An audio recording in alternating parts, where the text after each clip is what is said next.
everyone, it's Lindsay with Oasis Recovery. Today we have Mary with us. She is one of our substance abuse counselors here, and she's going to be telling us a little bit about her teachings with relapse prevention.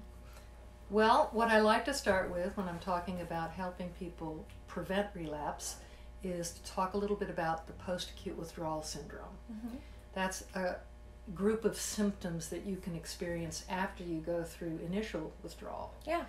And it's a period of time, can vary from person to person, but you're particularly vulnerable to relapse when you're in that phase. Then I like to spend a little time talking about different phases of relapse. There are emotional, mental, and physical components of it, but it starts long before you actually pick up the substance and use again. And finally, I like to help people begin to develop a structure, and I use a table as a metaphor. The tabletop being their recovery program. In order to make that stable, it needs several legs. Mm-hmm. The more the better. Yeah.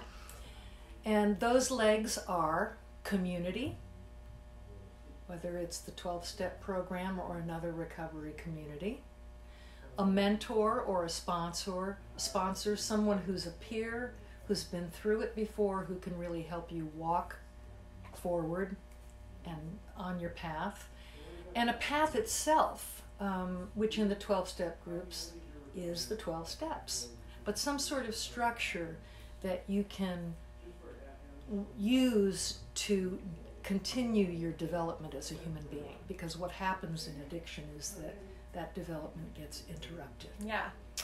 And the other thing is we need a good toolbox of coping skills. Mm-hmm. And I always say the more, the better. Of course. Yeah. All right, Mary. So thank you for your time, and thank you everyone for tuning in with us today.